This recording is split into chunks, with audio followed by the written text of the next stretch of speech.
Le mot n'est même pas fort, le mot n'est même pas approprié. Il est très bon. Il est très bon. Voilà vous-même les questionnements que vous posez.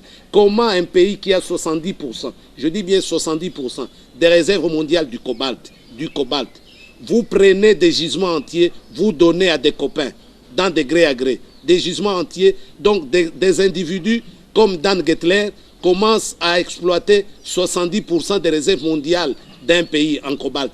Ça veut dire tout ce qui est programme des véhicules électriques, tout ce qui est programme nucléaire, tout ce qui est programme dans le domaine spatial, c'est ce monsieur-là qui va orienter cela.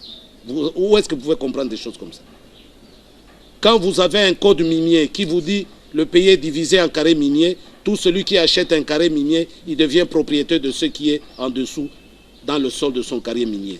Donc vous amenez votre veste au lavage, on vous lave la veste devient propriétaire de la maison qui a lavé. Vous avez déjà vu ça? C'est quelle logique ça? Mais c'est ça qui se passe dans ce pays.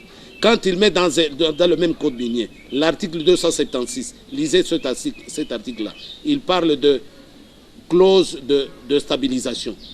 Stabiliser le pillage. Ils disent que le jour où le Parlement congolais va modifier une seule disposition du code minier, à dater du jour où vous allez voter cette modification, tous les bénéficiaires des avantages dans le cadre de ce code minier maintiennent leurs avantages pendant 10 ans. Vous allez appliquer vos modifications 10 ans après. Vous avez déjà vu un pays comme ça où? Vous avez déjà vu? Et il y a un parlement... Qui signe des choses comme ça? Ah mais voilà, il y a un parlement, soi-disant,